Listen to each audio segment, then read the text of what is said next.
জাআ আরাবিয়ুন ইলা রাসূলিল্লাহি সাল্লাল্লাহু আলাইহি ওয়াসাল্লাম, একজন আরবি ব্যক্তি হুজুরের কদমে আগমন করলো। আসিয়া বলল, ইয়া রাসূলুল্লাহ, ইয়া হাবিবাল্লাহ, ইন্নী আসলামতু আরিনি শাইআন ইজদাদা বিহি ইয়াকিনা। ও রহমতের নবী, আমি নতুন ইসলাম ধর্ম গ্রহণ করেছি, আমাকে এমন কিছু আলামত দেখায়া দেন যে আলামত দেখলে পরে আমার ঈমান বেড়ে যাবে। আমাকে এমন কিছু দেখায়া দেন যেটা দেখলে পরে আমার ঈমান বেড়ে যাবে। না লাগবে না। হুজুর কয়, তুমি কি দেখতে চাও? সাহাবী ডাক দিয়া কয়, ইয়া রাসূলুল্লাহ, ইয়া সাইয়্যিদি, ইয়া হাবিবাল্লাহ, ওই যে একটা মোটা তাজা গাছ দেখা যায়, ওই মোটা তাজা গাছটাকে আপনি ডাক দেন, গাছটা যেন আপনার কদমের কিনারায় হাজির হয়ে যায়। রহমতের নবী বলল, রে সাহাবী, গাছের কাছে চলিয়া যাও, ফাকুল্লাহু ইন্নী আকরাউকাস সালাম, তুমি গাছের কাছে গিয়া জানায়া দাও, রে গাছ, রহমতের নবী তোমাকে সালাম জানাইছে।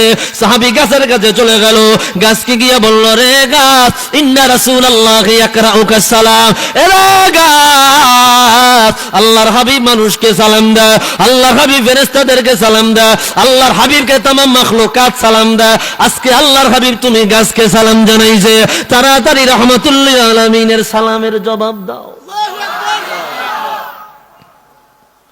হুজুর তোমাকে ডেকেছে। একথা বলার সাথে সাথে হাকিম মুস্তাদরাক আলা সহিহাইনের 3য় খণ্ডের হাদিস, কিতাবুল মানাকিব, অসংখ্য কিতাবে হাদিস পাবেন। নুরউদ্দিন হাইসামি মাজমাউজ জাওয়ায়েদ ওয়া মানবাউল ফাওয়ায়েদের 11তম খণ্ডে বর্ণনা পাবেন। একথা বলার সাথে সাথে মোটা তাজা গাছ ঢালপালাগুলো নিচে নামিয়া গেল, আস্তে আস্তে ছোট হয়ে গেল, শিকড় সহ উপরে উঠিয়া গেল, গাছ নতজানু হয়ে গেল। একটা মানুষ যেভাবে হাঁটিয়া যায়, ওই গাছটা মানুষের মতো হাঁটিয়া হাঁটিয়া রাহমাতুল লিল আলামিনের কদমের সামনে হাজির। হুজুরের কদমের সামনে আসিয়া গাছ জবান দিয়ে বলল, আসসালাতু আসসালামু আলাইকা ইয়া রাসূল আল্লাহ। আওয়াজ দিয়া বলি আল্লাহু আকবার।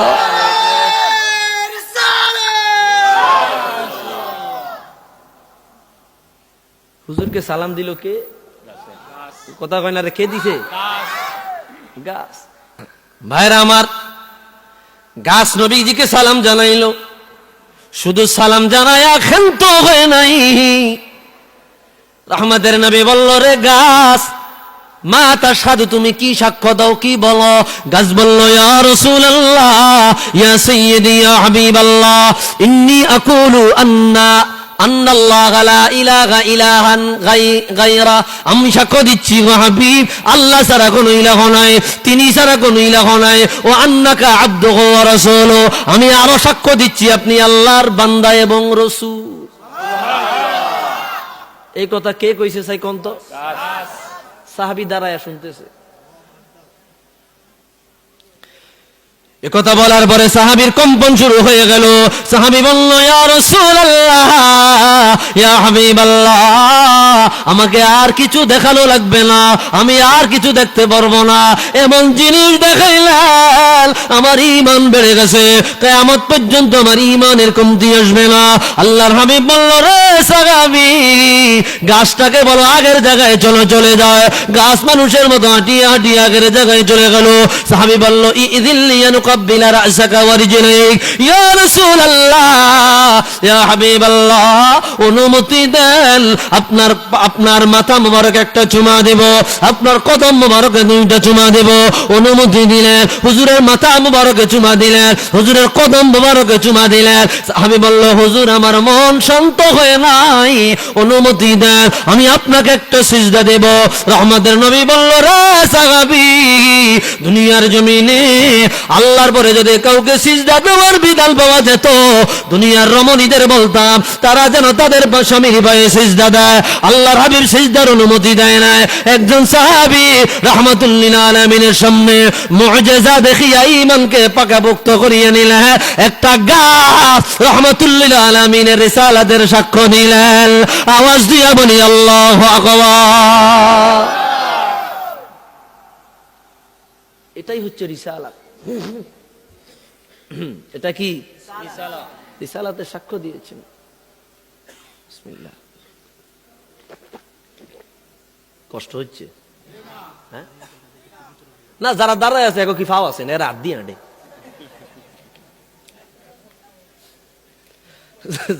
দাঁড়ায় আছে এরা কি ফাও আছে নাই, এরা আঁটে কি দিয়া হাত দিয়া এলাকা দূর হাত দিয়ে আইনটা সামনে যাওয়ার দরকার আছে।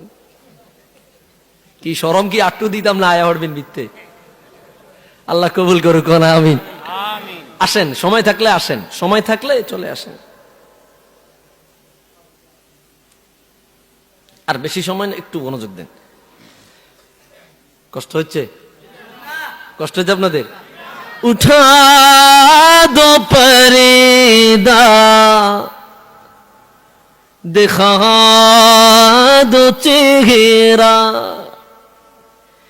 কি নূর বারি हिजाब में है ज़माना तारी को रहा है कि मगर कबू से निकाब में है उठा दो पर्दा दिखा दो चेहरा या रसूल अल्लाह পর্দা সরায়া দেন, চেহারা নোয়ার দেখায়া দেন।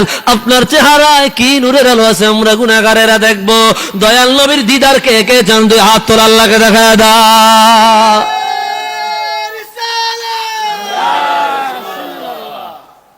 আল্লাহ কবুল করুক। ভাইরা আমার, রাসূলুল্লাহর রিসালাতের সাক্ষ্য কিভাবে দেখেন। হাদিস আবু নুআইম দালাইলুন নবুওয়াতের দ্বিতীয় খণ্ডে এনেছেন ইমামুল আইম্মা হাফিজুল হাদিস আবু নুআইম। ওনার লিখিত একটা কিতাব আছে হিলিয়াতুল আউলিয়া তাবাকাতুল আসফিয়া। ওনার দালাইলুন নবুওয়াতে বড়াত এনেছেন বুখারীর হাদিস। একই হাদিস প্রায় 8 থেকে 9টা সনদে দালাইলুন নবুওয়াতে আসছে। শিহাবউদ্দিন কুস্তুলানি আল মাওয়াহিবুল লাদুন্নিয়া বিল মিনাহিল মুহাম্মাদিয়া, বিশ্ব বিখ্যাত সিরাতের কিতাব, এই কিতাবে হাদিস এনেছেন যিনি জগৎ বিখ্যাত শারিহুল বুখারী, বুখারী শরীফের ব্যাখ্যাকার, ইরশাদুস সারি বিশারহে সহিহিল বুখারী, 24 খণ্ডে লেখা অগণিত কিতাব তিনি লিখেছেন। মারহাবা। ইমাম নুরউদ্দিন হাইথামি রাহমাতুল্লাহি আলাইহি মাজমাউজ জাওয়ায়েদ ওয়া মানবাউল ফাওয়ায়েদ এই কিতাবের মধ্যে বয়ান করেছেন। ইমাম ইবনে নাসিরউদ্দিন দিমাশকি জামিউল আসার ফি মাউলিদিন নবিয়্যিল মুখতার এই কিতাবের মধ্যে বয়ান এনেছেন। ইমামুল আইম্মা খতিবে বাগদাদি তারিখে মদিনাতুস সালামের মধ্যে হাদিস বয়ান করেছেন। ঠিক বলবো নি হাদিসটা? কয় না রে, কইতাম নি। কানা ইয়াখতুবু রাসূলুল্লাহি সাল্লাল্লাহু আলাইহি ওয়াসাল্লাম বিজিযিন নাখলা রাহমাতুল লিল আলামিন। মসজিদ নববীর মধ্যে দাঁড়ায়া যেই মিম্বারে দাঁড়ায়া খুতবা দিতেন ওটা কোনো মিম্বার ছিল না, ওটা ছিল একটা মরা খেজুর গাছ। মরা খেজুর গাছে ফেলান দিয়ে হুজুর খুতবা দিতেন আর একটা বসতেন। রহমাতুল লিল আলামিনের মিম্বার মরা খেজুর গাছ। সুবহানাল্লাহ কইতো না? মাঠটা বড়াইতাম পারলাম না। আমার দুঃখটা খালি এই জায়গায় যেখানে মাঠ বইরা বাইরে মানুষ থাকার কথা। আমি আলোচনা তো এইভাবে ঠুঙ্গাটাঙ্গি করি না, 10 মিনিটের মধ্যে মাঠ ভরতে হইব। কিন্তু আপনাদের এলাকার মানুষ কি আইছে? আসে নাই। না আসতেছে বললে তো হবে না, আসতেছে। দাওয়াত দিছেন নি আপনারা? আসলে হুজুর দাওয়াত দেওয়া হয়েছে নি? না, আপনারা হয়তো বা দাওয়াত দেন না, নইলে হেরা নবীর সুন্নত মানে না। দাওয়াত দেওয়া কি সুন্নত, আর দাওয়াত দিলে দাওয়াত কবুল করা কি সুন্নত। কিন্তু আমরা যদি দাওয়াত দিয়া থাকি, ওনারা যদি দাওয়াত কবুল কইরা না থাকে, তা আমরা তো কমপক্ষে জিম্মা মুক্ত। কথা কন না? মাঠটা কি কানায় কানায় ভরার দরকার ছিল না? এই যে মাইক দিয়া কইতেছি, এটা তো ভাইদের কানে যাইতেছি নি, যাইছে না? অনেকে বিড়ি খায়, আসেনি, চাও খাইতেছে, হ্যাঁ, তবারক আসেনি। আজকে এটারে তবারক কইবেন, এটারে কইবেন প্রধান অতিথি। কি কইবেন? প্রধান অতিথি। দেখবেন আইবেন, সব মাঠ ভরিয়া গেছে, জায়গাও নাই। আমি অনুরোধ করছি, যারা এখনো এদিক সেদিক ঘোরাফেরা করছেন, চলে আসুন, নাহলে কিন্তু লোক ফাটায় ধইরান। কষ্ট হচ্ছে। হুজুর একদাস মসজিদে নববীতে খুতবা দিতেন, একটা মরা খেজুর গাছ হুজুরের মিম্বার। একজন মহিলা সাহাবী, আর এক বর্ণনায় পাওয়া যায় একজন পুরুষ দাঁড়ায়া গেল, ইয়া রাসূলুল্লাহ, ইয়া সাইয়্যিদি, ইয়া হাবিবাল্লাহ, ইন্নালি নাজ্জারা, আমার একজন গোলাম আছে যে কাঠমিস্ত্রি, কাঠের মধ্যে নকশা করতে পারে। হাবিব আমার, আপনি যদি অনুমতি দেন, আপনার জন্য আমি একটা কাঠের মিম্বার বানাইতে চাই। কিসের মিম্বার? যা আকাল উফুদ ইলা জিহাতিন মিন জিহাতিন, বিভিন্ন জায়গা থাকিয়া আপনার কাছে অনেক দলে দলে মানুষেরা আসে, গণ্যমান্য বরেণ্য মানুষেরা আসে। আপনার যদি একটা ভালো মদিনা থাকে, এটা ভালো দেখায় না। ইয়া রাসূলুল্লাহ, ইয়া হাবিবাল্লাহ, অনুমতি দেন, আপনার জন্য একটা কাঠের মিম্বার বানাবো। হুজুর কয়, সিদ্ধান্ত তো ভালোই, এটা কি ভালো? ঠিক আছে, অনুমতি দিলাম। দালাইলুন নবুয়তে 8 থেকে 9টা সনদে এই একই হাদিস আসছে। অনেক সুনান দারিমি, মুসনাদুল জামে, সুনান দারমি প্রথম খণ্ডে হাদিস আসছে। পরের জুমায় মিম্বার বানায় আনা হলো। ও মুসলমান, হুজুরের রিসালাতের গুরুত্ব বুঝেন, শান বুঝেন। কাঠের মিম্বার আনিয়া রাহমাতুল লিল আলামিন যেই জায়গায় বক্তব্য দেয়, ওই জায়গায় রেখে দেওয়া হলো।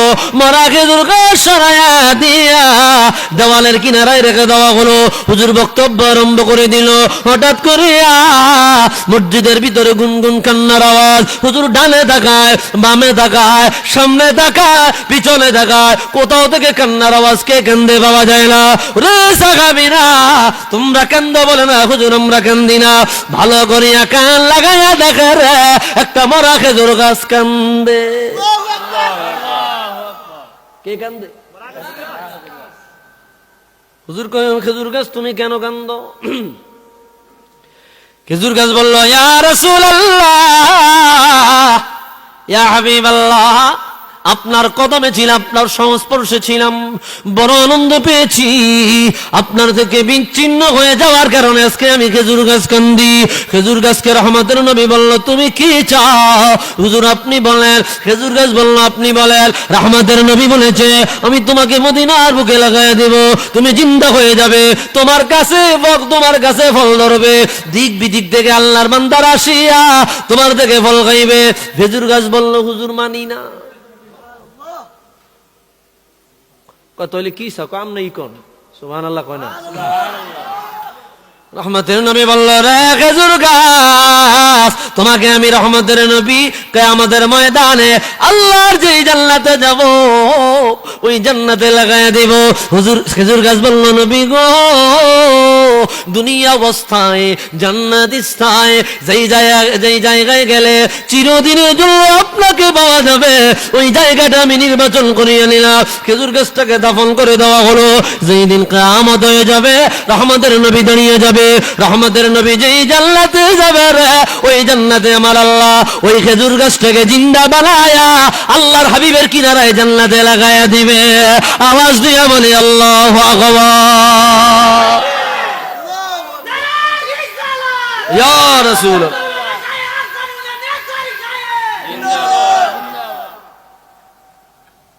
একটা খেজুর গাছ হুজুরকে ভালোবাসিয়া জান্নাতে স্থান পেয়ে গেল। সুবহানাল্লাহ কয় না রে?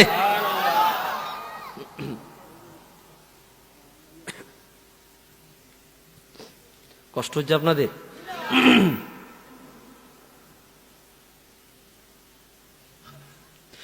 হে সবুজ গুম্বাদের অধিপতি,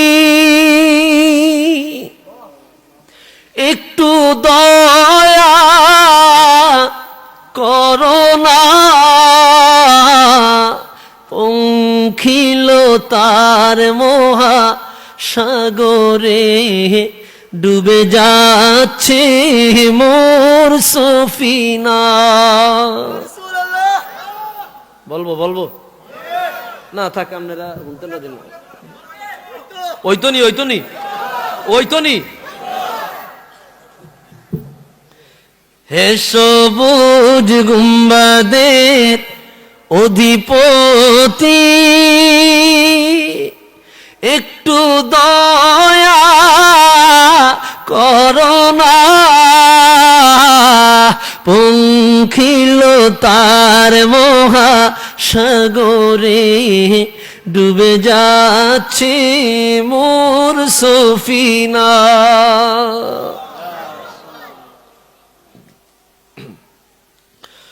অসহায় আমি অসহায়, নেই কোন কুল কিনারা, যদি ইশারায় ডাকো গো আমায়, তবে পেয়ে যাই সাহারা। হে হাসনাইনের প্রিয় নানা জান, একটু দয়া করোনা, পঙ্খিলতার মহা সাগরে ডুবে যাচ্ছে মোর সফিনা। একটু আওয়াজ দিয়ে বলি ইয়া রাসূলুল্লাহ।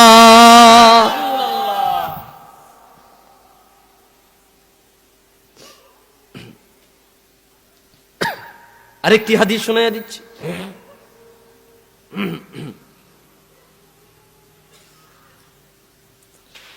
হাদিস ইমাম ইবনে কাসির আল বিদায়া ওয়ান নিহায়া দ্বিতীয় খণ্ডে বয়ান করেছেন।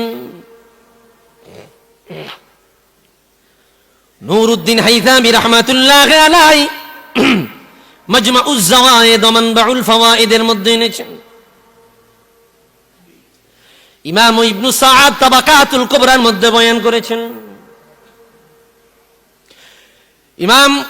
ইমামুল আইম্মা হাফিজুল হাদিস দশম হিজরি শতকের মুজাদ্দিদ জালালউদ্দিন সুয়ুতি রাহমাতুল্লাহি আলাইহি কিফায়াতুত তালিবুল লাবিব ফি খাসাইসিল হাবিব এই কিতাবের মধ্যে বয়ান করেছেন। এই হাদিস আপনারা সকলে জানেন, তবে একটু বিষয়টা ক্লিয়ার করার জন্য আমি আপনাদের কাছে বলবো। কষ্ট হবে না তো? আর বেশি না, অল্প সময়। আচ্ছা, মাধবপুরে কি মোটামুটি 2-2.5 ঘন্টা যাওয়া যাবে? প্রাইভেট কার টানলে 3 ঘন্টা লাগবে। মাধবপুর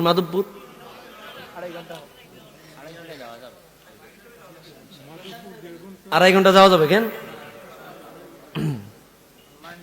আল্লাহ দয়া করুক। আমি 2 মাহফিল লই না, বুঝছেন? এটি আমি শৈল্য কুলায় না। আর যখন রুষ্টপুষ্ট শরীর বডি টডি আছে এরা পারে, আমি পারি না। আমি মিন্নত হয়ে যাই। ভাইরা আমার, দেন একটু চা খাই তাইলে। এটা কি চা না পানি? ওই একটু গরম আনি হইল। কষ্ট হচ্ছে না কোনো? কথা কয় না রে, কষ্ট হয়নি কোনো? বলে দুনিয়ার উম্মত, সূর্য ডুবিয়া গেল, হাত্তা গারাবাতিশ শামসু, সূর্য ডুবিয়া গেল, মাগরিবে রক্ত প্রবেশ করিল। রহমতের নবী ফাস্তাইকাজ রাসূলুল্লাহ, আল্লাহর হাবিব জাগিয়া গেল। আল্লাহর হাবিব বলল, রে আলী, আসাল্লাইতাল আসর, তুমি কি আসরের নামাজ পড়েছো? হযরত আলী বলল, নবী গো, আপনি নবী, আমি আলীর কোলে ঘুমাইলেন। ইন্নী কারিতু আন আস্তাইকাযাকা হাবিব আমার, আপনি নবী, আমি আমার কোলে ঘুমাইলেন, আপনাকে আপনার ঘুম থেকে জাগ্রত করিয়া আসরের নামাজ পড়াটা আমি আলী নিজের জন্য হারাম মনে করেছি। হুজুর, আপনি কষ্ট পাবেন, আপনি কষ্ট পাবেন। দালাই আবু কুস্তুলানি মাওয়াহিবুল লাদুনিয়ার দ্বিতীয় খণ্ডে এনেছেন। জি, প্রথম খণ্ডে এনেছেন। ইবনু সাআদ তাবাকাতুল কুবরা এনেছেন। ইবনু নাসিরউদ্দিন দিমাশকি জামিউল আসার ফি মৌলিদিন নবিয়্যিল মুখতার এই কিতাবের মধ্যে এনেছেন। মাওয়াহিবুল লাদুন্নিয়ার সরা ইমাম জুরকানি শারহে মাওয়াহিবুল লাদুন্নিয়ার মধ্যে বয়ান করেছেন, আবু বকরকে নিয়ে হুজুর যখন মদিনায় হিজরত করলেন, গারে সুরের মধ্যে হুজুর রাত্রি যাপন করলেন। জানেন আপনারা, পাহাড়ের মধ্যে রাত্রি যাপন করলেন। পাহাড়ে প্রবেশ করলে পরে আবু বকর দেখলেন পাহাড়ের বিভিন্ন জায়গায় হরেক রকম গর্ত দেখা যায়। নিজের জামা মোবারক ছিড়িয়া টুকরা টুকরা করিয়া গর্তগুলোর মধ্যে ঢুকাইয়া গর্ত নিবাই বুঝাইয়া দিছেন। কেন? গর্ত থেকে যাতে করে কোনো সাপ বা কোনো আক্রমণাত্মক কোনো প্রাণী হুজুরকে আক্রমণ করতে না পারে। ভাইরা আমার, একটা গর্ত ফাঁকা ছিল। হুজুর কয়, আবু বকর আমি বেশ ক্লান্ত, তোমার কোলে আমি একটু ঘুমাই। সুবহান।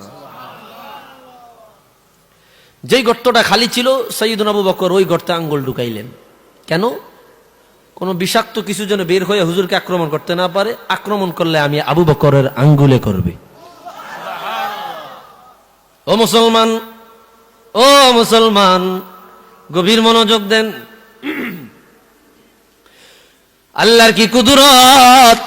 যেই গর্তে আবু বকর আঙ্গুল ঢুকাইলেন ওই গর্তের মধ্যেই একটা বিষাক্ত সাপ ছিল। সাপটা তাকে দংশন করলো। এখানের একটা রহস্য বিভিন্ন কিতাবে আসছে। পূর্বের যুগের কোন এক নবীর মুখ থেকে একটা সাপ শুনেছে আখিরুল আম্বিয়ার আবির্ভাব হবে, আখিরুল আম্বিয়া মদিনায় হিজরত করবে, এই পাহাড়ে অবস্থান করবে।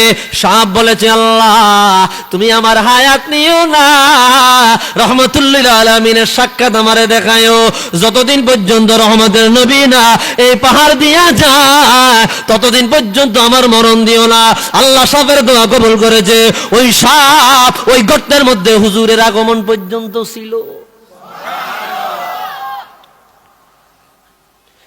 হুজুর ঘুমাইল, আবু বকরকে দংশন করছে বিষাক্ত সাপ। ব্যথার যন্ত্রণায় তিনি চোখের পানি ধরে রাখতে পারলেন না।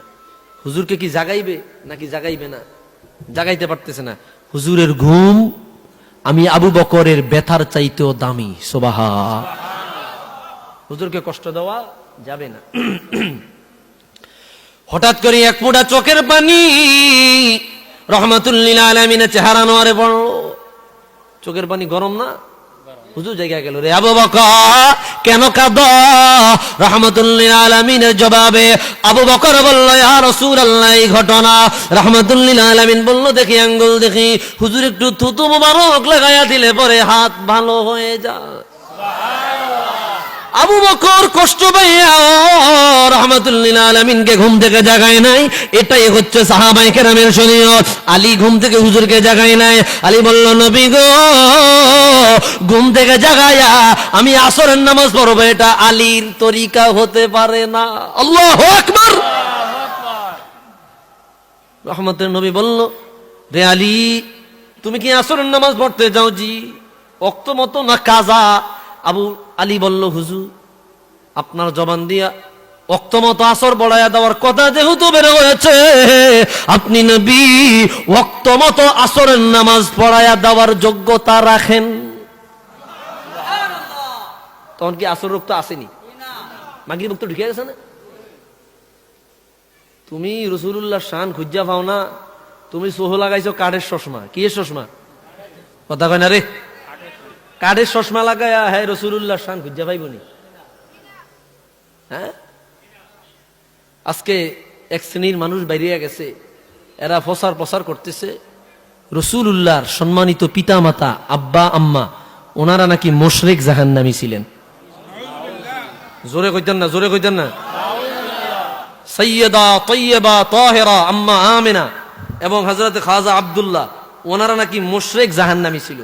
বলেন চন এই কথা কোন মুসলমান বলতে পারে? বলতে পারে? রাসূলুল্লাহর আব্বা আম্মা কোরআন সুন্নাহ ও উলামায়ে উম্মতের মতো ঈমানদার ছিলেন, এই মর্মে আমি অত্যন্ত গুরুত্বপূর্ণ একটি কিতাব লিখেছি। কিছুদিন আগে উমরায় গিয়েছি, উমরায় যাওয়ার একদিন আগে কিতাব লেখা শেষ করেছি এবং উমরায় গিয়ে রাসূলুল্লাহর রওজার সামনে বইয়ের কথা আমি বারবার বলেছি। আলহামদুলিল্লাহ। আলহামদুলিল্লাহ। উমরা থেকে আইসাই হাতে পেয়েছি বইটা। এখানে আম্মা আমিনার মর্যাদা কেমন, হযরত আব্দুল্লাহর মর্যাদা কেমন, রাসূলুল্লাহর নূর মুবারক কিভাবে আসছে, কি বংশে আসছে, বৃত্তান্ত বিষয়গুলো এখানে আমি আলোচনা করেছি। আপনাদের কোনো ভাই যদি কিতাবটা নিতে চান, আমি আপনাদের জন্য নিয়ে এসেছি। আপনারা ইনশাল্লাহ যারা এই রসুলুল্লাহর পিতামাতা ইমানদার ছিলেন কি মুশরিক ছিলেন এই মাসআলাটা জানতে চান, আজকে তারা তো ফতুয়া দিয়া সমাজ ইন্টারনেট মেট ভাইরাল করে লাইতেছে। নাউজুবিল্লাহ কইতেন না? সহিহ মুসলিমের একটা হাদিস দিয়া রসুলুল্লাহর আব্বা নাকি জাহান্নামে। নাউজুবিল্লাহ। বিশদ আলোচনায় কিতাবের মধ্যে এনেছি। ইভেন এই যে হাদিসটা বলতেছি, আসরের নামাজ ডুবে পড়তে পারেন আলী, এই হাদিসটা এখানে এনেছি। এটা আনার কারণ আছে। কি আছে? কারণ আছে, অল্প একটু বলে দিচ্ছি।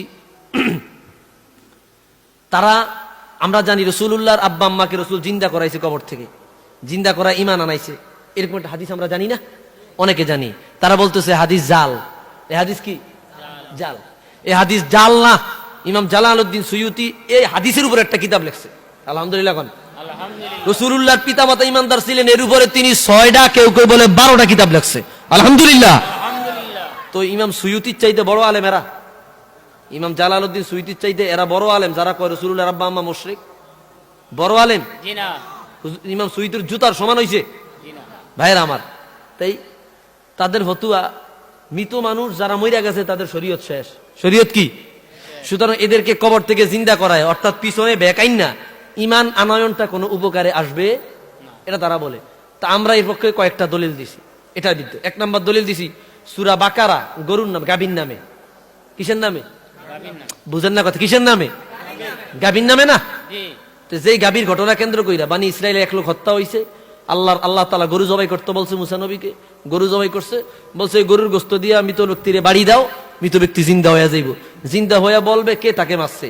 তাইলে কোনো কিছু পিছনে চলে যাওয়া বা মরে যাওয়া, পিছনে চলে যাওয়ার মানি যে শরীয়ত বা হুকুম রহিত হয়ে গেছে, যদি এমনটাই হয় তাহলে মৃত ব্যক্তিকে জিন্দা করায় সাক্ষ্য নেওয়াটা কোন শরীয়তে জায়েজ? বিষয়টা বুঝেন না? 1। 2 নাম্বার আমি এখানে এনেছি, কি এনেছি? রাসূল সাল্লাল্লাহু আলাইহি ওয়াসাল্লামের ঘুমাইয়া গেছে, আলী আসর পড়তে পারে নাই, মাগরিব ওয়াক্ত প্রবেশ করলো, হুজুর আল্লাহর কাছে দোয়া করলো, আল্লাহুম্মা ইন্না আলিয়ান কানা ফি তাআতিকা ওয়া তাআতি রাসূলিক ফারদুদিশ শামস। আল্লাহ, আলী তোমার আমার অনুসরণে ছিল, আমার খেদমতে ছিল, আসর পড়তে পারে নাই, সূর্যটাকে ফিরাইয়া দেন, উঠাইয়া দেন, সে আসর পড়বে ওয়াক্ত মতো। আল্লাহ সূর্যটাকে ফিরাইয়া দিয়েছেন। কোনো কিছু চলে যাওয়ার মানি যে হুকুম রহিত হয়ে গেছে, বিষয়টা যদি এমনই হয় তাহলে কোন শরীয়তে সূর্য পিছনে আনায় আসর পড়ানো জায়েজ হইল? হয়তোবা সবার মাথায় ধরবে না, আলেম ওলামার মাথায় ধরবে। বিশদ আলোচনা। ইমাম মাহাদির ওই সময়ে আসহাবে কাহফকে জিন্দা করা হবে, এই বিষয়গুলো এই কিতাবের মধ্যে এনেছি। যারা নিবেন যুবক ভাইরা 1 কপি করে ইনশাআল্লাহ নিয়ে যেতে পারেন, মাত্র 200 টাকা করে। কমপক্ষে আব্বা আব্দুল্লাহ, আম্মা আমিনার ফাজাইল মর্যাদারা আপনারা জানার চেষ্টা করবেন। আল্লাহ তাআলা কবুল করুক। আমিন। এর দরুদ শরীফ পড়ি। আল্লাহুম্মা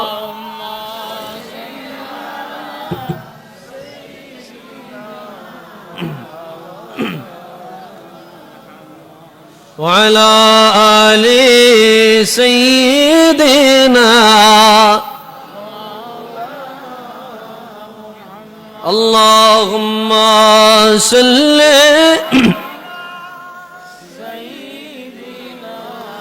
مولانا محمد وعلى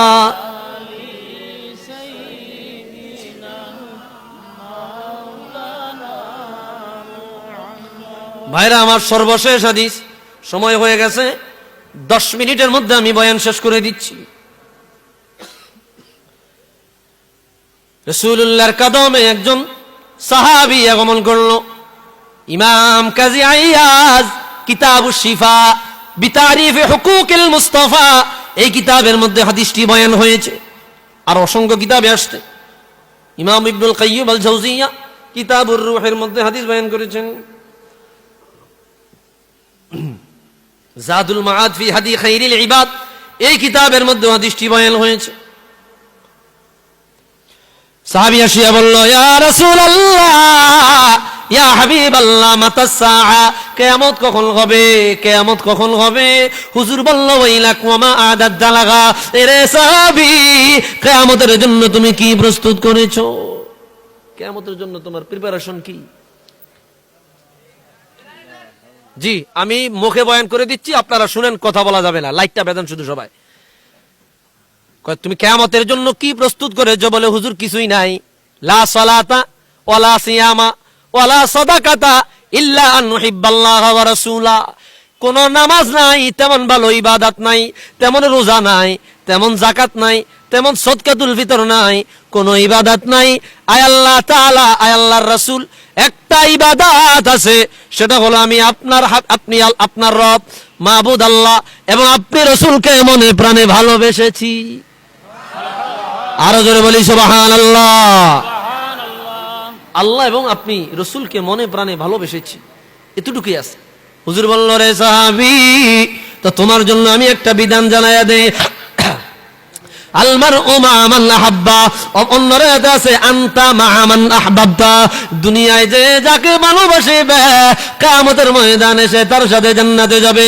তুমি খেলোয়াড়কে ভালোবাসিলা, খেলোয়াড়ের সাথে কিয়ামতে দাঁড়িয়ে যাবে। তুমি নায়ককে ভালোবাসিলা, কিয়ামতে নায়কের সাথে দাঁড়িয়ে যাবে। তুমি গায়ককে ভালোবাসিলা, কিয়ামতে গায়কের সাথে দাঁড়িয়ে যাবে। আর যদি তুমি আউলিয়া কেরামকে ভালোবাসো, সাহাবায়ে কেরামকে ভালোবাসো, নবীদেরকে ভালোবাসো, কিয়ামতের ময়দানে নবীদের সঙ্গে দাঁড়ায়া গিয়া তুমি আল্লাহর জান্নাতে তাদের সাথে চলে যাবে। আওয়াজ দিয়া বলি আল্লাহু আকবার।